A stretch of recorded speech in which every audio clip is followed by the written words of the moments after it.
Hubert, burn him to a crisp, buddy! This is the last time I will ever use Charizard. If he wins this battle, I will never get to use him or his teammates for the rest of this challenge, through every game in the full series. But I'm getting ahead of myself. What exactly am I doing? The core concept of a full series Nuzlocke is just that. Play through each of the mainline games in a Nuzlocke format. You know what a Nuzlocke is at this point. One catch per route, nicknames, permadeath, tragedy, the works. But the addition of something just as important, an expanded duplicate clause. Normally this means you can't catch a Pokemon in the same line as one you've caught previously in the run. However, full series adds another layer to that. If you bring something through the Elite Four and Champion, it is considered champed, and added to the duplicates clause for the rest of the series. For example, if you champ a Gyarados in red, you can't catch a Magikarp again in blue, black and blue, any of them. Hopefully this helps to negate one of my main issues revisiting Pokemon games and using the same team over and over again. My goal was to play through every mainline game in the series under these rules. This video will cover the first leg of that journey, through to the end of Generation 1 on the Game Boy. My name is Kursugi, I'm one of the best Nuzlockers in the world, citation needed, and welcome to Full Series.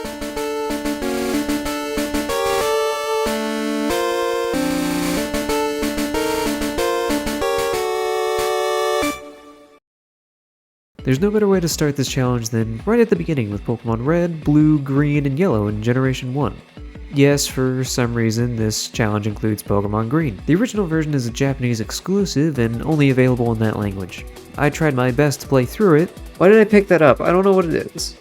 I don't want to play this, but ultimately swapped to a fan mod that roughly, keyword, roughly, painted over Pokemon Blue with Pokemon Green sprites and translated names. We still get move names like Wagfinger and Pokemon named Pee-Pee though. I also had a running gag where I was going to play in different languages for each game, but struggled a little too hard getting through for it to work. If he growls 3 times, did I just lose Spanish from my Nuzlocke? Also some dark magic I used to make the games go by a bit quicker didn't work in other versions. It says I just have to clap my hands and then run a little bit.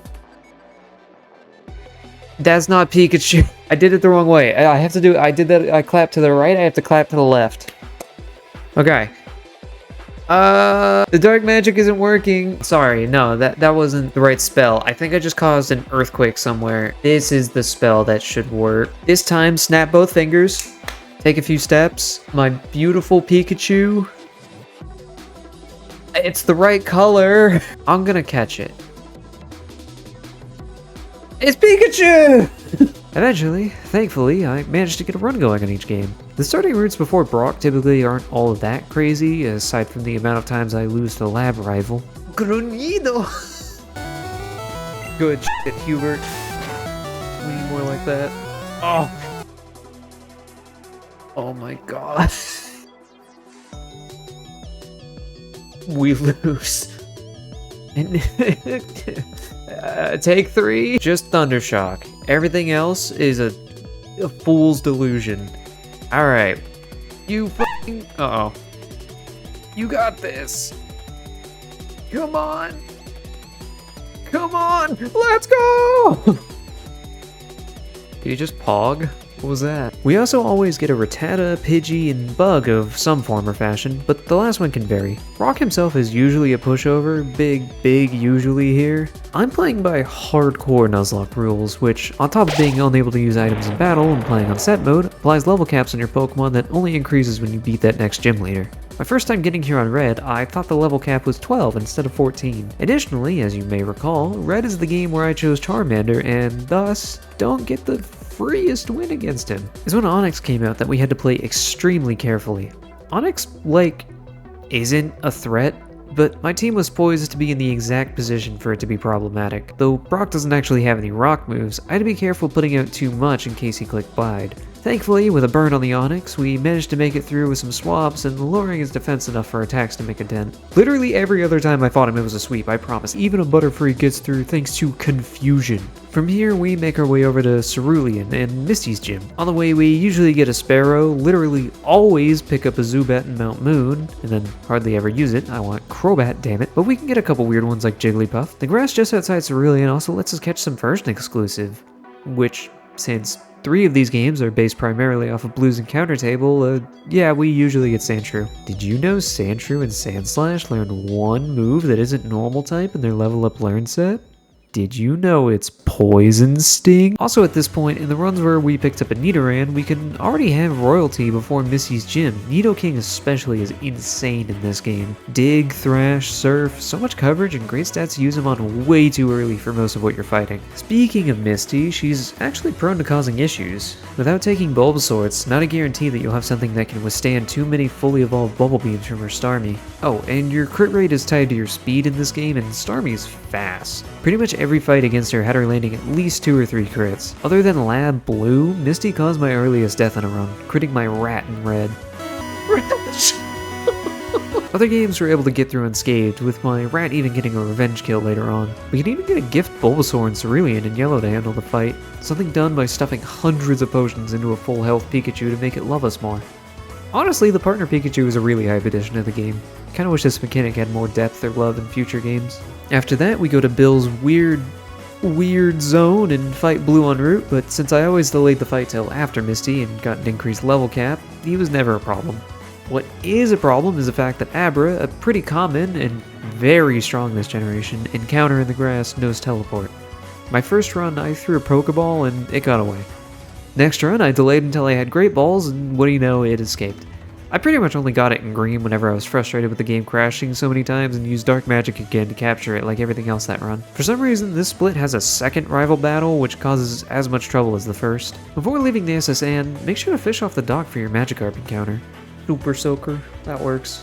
That's what the SS and SSN stands for. After that, I always got lucky and missed the Dugtrio encounter so I could actually use a Diglett for Surge, someone who would always sweep the fight, especially the case in Yellow where all Surge has is a single Raichu. Beating that lone soldier also lets Officer Jenny give us a Squirtle, so that's fun. Dark Tunnel beckons and yeah, it's dark alright. You can still see the walls in this version, so it's actually not so bad to navigate even without using Flash. The only burst of light came when, immediately after receiving a huge raid, thank you Squirk, a hacker decided to change the course of everybody's lives by exploding on my Hypno. And if you want the course of your life irrevocably changed, kinda, sorta, I mean I guess not irrevocably, then consider subscribing or following me on Twitch. With over 100 hours of footage to come through. This is a long journey with over 100 hours of footage to come through in the games I've played so far and plenty more to come. I've already got the runs completed up to the Game Boy Advance games, including some scary Elite Fours and a bonus challenge I imposed on Leaf Green. So the next one will come out, eventually. Trying to get a video out every other week this year. Next time I stream them, I'll be starting in the DS era with Diamond and Pearl. Anyway, that should have been enough time to traverse the darkness. On the bright side of Dark Cave, making it through means we get access to Celadon. A lot of the game opens up here, from giving a child on a rooftop some drinks for the best teams in the game, gambling for some nice items, getting evolutionary stones for a bunch of guys, and even more items. Oh, right. The bag limit. Yeah, so in these games you can carry a paltry 20 different kinds of items. This includes the standards like your Pokeballs and healing items, but also necessary HMs, key items for traversal, and a wallet. Thankfully we can skip a few by having the consistent HM employee throughout or forcing our way past the cycling rogue guy when necessary. But even getting full heals is a godsend in this game for the amount of slots it saves. What isn't really a problem is the next gym in our path. From the odds of getting a flying, psychic, or even fire type at this point, Erica gets swept with only some rap shenanigans along the way. Alright, another gym leader down, let me just check our level caps. 43? By defeating Erica, we have entered the filler arc. Pretty much from here to, well, Blue before the Elite Four, there's very little danger. We have 3 separate dungeons to go through all in one split, but since we can level up our guys to around 40 without fear of over-leveling the next gym, nothing poses a threat. If I were to redo this challenge, I'd probably put interim level caps on the dungeons, but doing it this way meant I only had to be in green for about 3 hours by the end, so I'm not going to bemoan too much of the process. Oh look, there goes Rocket Hideout in Lavender Town. Oh, we got Phobe! Dude, you on the fucking beat, Phobe! The latter also opens up a very key encounter for us in giving us the Poke Flute. Anything we could fish up is not nearly as valuable as the monster that is Snorlax in Gen 1. Crazy attack, insane HP, even high enough special to let him outlast some of the notable threats? Yeah, spoilers, we're not champing this guy. He's a staple in every game of this generation. Snorlax exemplifies the idea of having one power player sweep through most opposition for this part of the game, making the path all the way to Koga not super threatened. Uh-oh. In one of my attempts, Dugtrio didn't Oko the last Weezing, and fun fact, Generation 1 lets the last Pokemon on the team explode in this game. Oops, sorry Digda. Green really was a cursed experience, but at least it had some fun names along the way. Speaking of which, each run I tried to think up some sort of nickname theme. For Red, we just gave everybody standard names like Hubert, Martha, and Exodia, I guess. Blue was just what I thought of in the moment, Green was letting the names go and seeing what they directly translated to, and Yellow had us naming everything after birds. Oops, I was explaining that and skipped right past Silphco, sorry everyone. I know how much everybody likes to hear about that place. Real talk, you only have to fight like 3 trainers to get through it and can come back after everyone leaves to grab an Earthquake TM. On the topic of annoying pass-through an area, Sabrina's gym. People tell horror stories about Sabrina and her Alakazam, but Snorlax tanks every single one of these beasts in the game. Finally, after all that, we can do another increase to our level cap and open up the rest of the game. We can surf and get all but a couple of our last encounters as we make our way to Cinnabar Island. Here, go through the visual hellscape of the Pokemon Mansion, awaken our fossil, and challenge Blaine. We're like half an hour of gameplay from the Elite Four at this point. We have a water type that can completely sweep Blaine and Giovanni for that matter. The last real problem trainer of the game is Blue, whose team is a simpler version of his champion team. A lot of things aren't evolved yet, so it usually isn't too much of an issue, but he's still managed to, in the cursed run that is Pokemon Green, take away my Blastoise with an Oko crit. Ah! Damn it! A quick journey up through Victory Road, and we can do some encounter cleanup before planning our teams. Well, they can't all be winners. I'm sorry! Retro learned 2 moves to kill itself before it learned a stab move. Here's where the meat and potatoes of this challenge really come in. Planning for the Elite Four. It hasn't come up too much except missing a few encounters in later games, but as the series goes on, choices I make here will have drastic impacts later. If we're smart, we can dupe out something guaranteed, like duping out Beedrill means that so long as we route encounters to catch a Caterpie before entering Viridian Forest, we can always get a Pikachu. On top of that, champing out Golem, or Graveler, or Galone, since I didn't want to fix the trade evos in the already broken experience of Green, means that I will never pull a Geodude just trying to rock smash to get to a new area. There are a few other things to consider during this final phase of team building. First of all, though we had huge swaths of the level caps being rather generous, I decided to use level caps per Elite Four member to make it a bit more of a challenge and level up in between them. Also, though it's certainly doable with fewer, I decided to always bring in 6 Pokemon for my ending team. This way, I'm actually losing options as the games go on, and frankly, I just think it looks better on the spreadsheet. Oh, don't worry, we'll get to that. Lastly, if you have my luck, be careful when teaching Metronome, or, as it's called in Green, wag a finger. I want Toxic still. Okay, let's just reset. It's fine. It's annoying, but it's fine. I don't remember if you had 2 bad moves. What the f? Okay, don't click TM35. Hang on, is that actually what's doing it? It's Metronome. Of all things to have a chance at crashing the game, it's fucking Metronome. Why does my curse of Metronome exploding continue?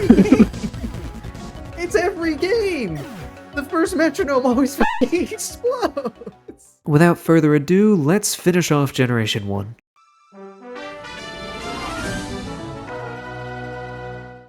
Lorelei, despite being the first Elite Four member, is easily the hardest of the 4. Special is a strong stat in Generation 1 since it governs both your attack and defense for special moves, which are also based on type before Gen 4, I think. And all of her Pokemon have some pretty strong investment there. Since this was my first time going through, I didn't invest too much in a specific counter for her, and a lot of Lorelei's Pokemon also have really high defenses, causing Thunderbolt to outdamage a crit stab Karate Chop. Mercifully, Lorelei doesn't swing too hard with Dugong since she has what's called good AI. That basically just means she knows the type chart. What's super effective against a fighting type? Why, the psychic move Rest, of course. Martha is able to chip it down and stand tall before Cloyster comes out next, despite catching a supersonic and getting confused. My goat, though, she breaks through confusion and hits multiple attacks without fail. Even the Slowbro that comes in, again clicking Amnesia because that's super effective, gets melted by critical lightning. Submission nearly takes out the Jinx that comes out, but Jinx is able to strike back with a body slam that paralyzes Martha. She's able to break through, my goat! Whenever the Lapras comes out, Martha's time in the sun is over, so we send out Luke the Ditto. He dies. We use him as a sack pivot for tempo. After that, we try our own Jinx, the traded Lola. She gets crit down to extremely low HP and does practically nothing in return, but at least she tried. Another swap to Gauntlet the Sea King, trying her hardest to hit through paralysis and confusion. To her credit, she actually dodged it 3 times, but missed her horn drills to kill Lapras. After all that chicanery, we send out Howard the Beedrill to... Oh, he died.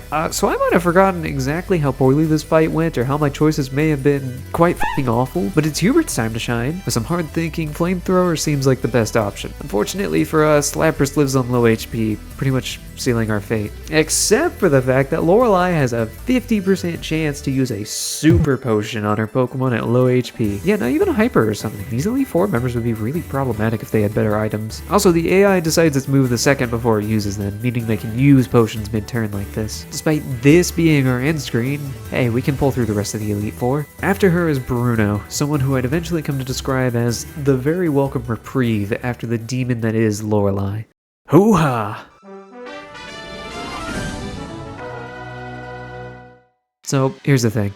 Bruno isn't threatening at all. There's always a 25% chance that he decides to use an X defend. Pretty much only troublesome the one time I did an Onyx on our battle. Every other time, well, he can get swept by a simple duck who he received in a trade. Osho, a nickname roughly translating to master, wields his leak blade with such power that a critical hit actually significantly lowers his damage. Since in Generation 1, because of course, they completely ignore even your positive stat changes. So yeah, with the most threatening move being high jump kick on the Hitmonlee. Wait, what? That did like 1 damage. Bruno goes down with ease. You got swept by a fucking duck. Bruno decides to lower his critical hit rate. Anyway, yeah, let's move on from green already. This game sucks.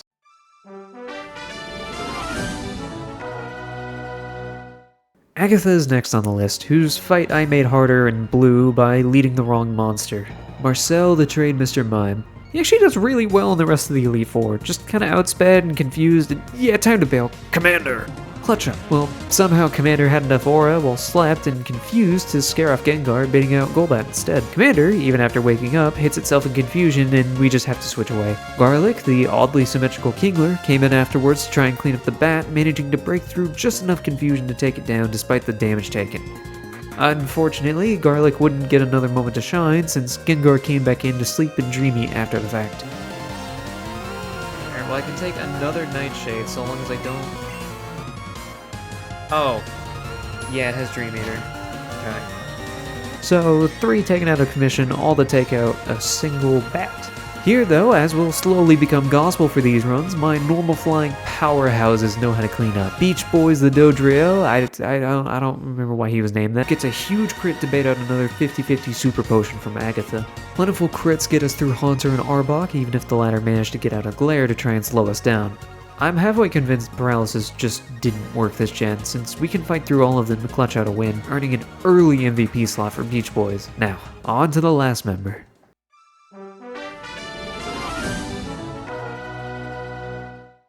Lance faces what I call the sub-squad. There's no other way to interpret that than how I mean, which is that a lot of the team utilize Substitute to get through the fights with ease. The strategy that, even in my notes rewatching the fight, I described with, oh my god, this is lame, what the hell. But hey, it works. We substitute on the Dragonair that comes in to slowly cut through them. Hey, without the substitute, he would have taken a crit Hyper Beam. That would have been devastating. Speaking of devastating, the screen flashes a lot during certain moves this generation, something I've tried to mitigate, hopefully that works, so I decided to shrink the screen to not make it as egregious. I eventually settled for just darkening the screen, but this is the same sort of annoyance that got her Nidoking imprisoned. Eventually the damage adds up and Junko just barely lives another Hyper Beam that comes their way. In this game, if a Pokemon manages to kill with Hyper Beam, then it doesn't need to spend a turn recharging because Generation 1 is perfectly fine. Honestly, I think it's kinda hype. Junko still managed to hold out and take out 2 more threats before Dragonite arrived. At that point, Junko made the ultimate sacrifice to half-shot the Dragonite. Wow, I really thought that would do more. Okay, that's fine. We've got a Slowpoke. I know I put an Ice move on it for exactly this situation, and oh, that's Gore. That's Gore of my Quail. Well, in spite of everything, we've still got Chicken. Rapidash is able to naturally outspeed the Dragonite, so a couple quick hits are all we need to finish it off. So not all of these runs were, clean successes, because at this point our only hope is to whittle it down with Fire Spin and do as much damage as possible. On the bright side, Fire Spin and other moves like Wrap, Constrict and such disable the opponent's move if you can keep it active. So even though it's a bit inaccurate, Chicken manages to hold on and keep the Fire Spin going long enough to make anybody dizzy. On top of that, the horse bird thing dodges several key moves along the way that all would have been disastrous. Thunders, blizzards, multiple hyper beams, all to get it low enough for the others to clean up after their valiant blaze of glory. After so much gambling on fire spin, it only seems right to send in our game corner pickup, Cassowary the Pincer. In desperate straits, we go for the ultimate gamble. Cass needs to deal enough damage with a hyper beam to take out this Dragonite, or else it's over. And just like that, we managed to pull through on all the games. Such a master of dragons, he must be consistently challenging, right? Pulled through. That's the first time Lance has been scary, so that's something at least. Scary or not, we have one more person to face. The same way it began, we need to finish the fight with Blue. His team is actually moderately competent. He's still got Tail Whip and Leer on his ride-ons, we can't be too generous, and certainly capable of taking down one or two just by sheer numbers advantage by this point. So, for the most part, we've usually got at least one heavy hitter by this point sticking around with a lot on their shoulders. Bro, do you know what that means? I'll tell you. I am the most powerful trainer in the world!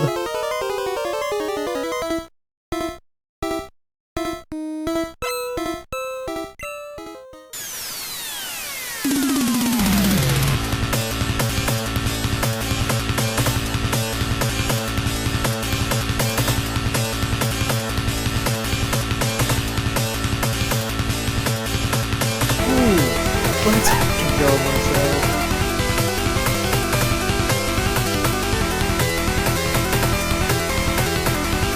Man.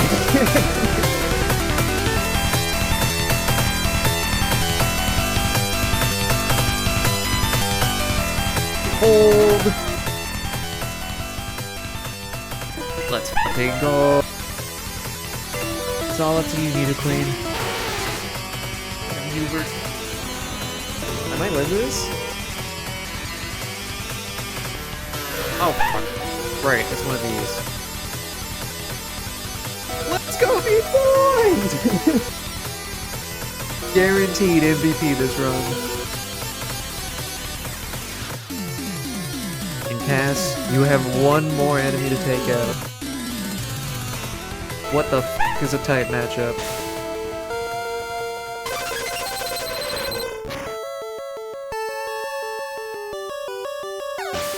Okay, well, I wasn't very hyped, but...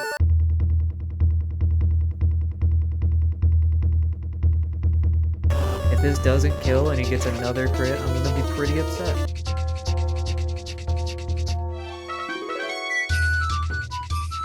Okay. I was incredibly stressed.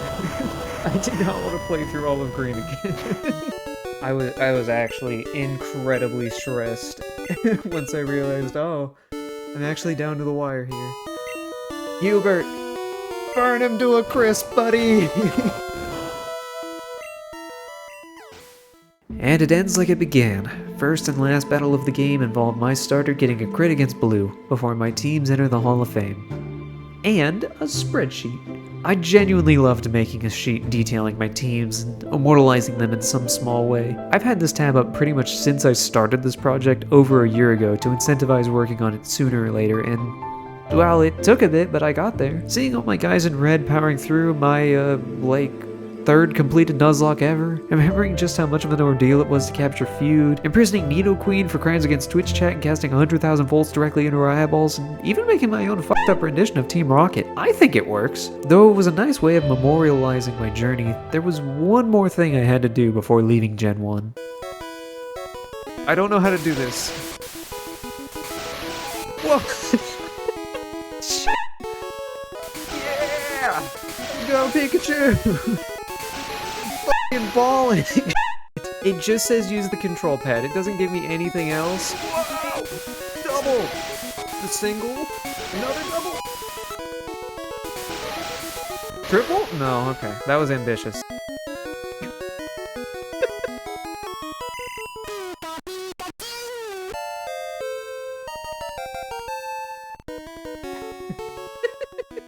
I challenge anybody going through this to beat my score yourself. You only get one attempt because I only got one attempt. And if you do want to try the challenge yourself, I'll leave the sheet linked in the description. Just make a copy of it and get to work. And also, maybe skip green. I won't judge you. Shoutouts to the goats I saw doing this before me. Ludicolo, Brown Balla, and Swede to name just a few. I'm sure there are plenty more, but I'll link to them in the description. Next video in this series will be on Generation 2, everybody's favorite, I know. Subscribe if you really, really want to.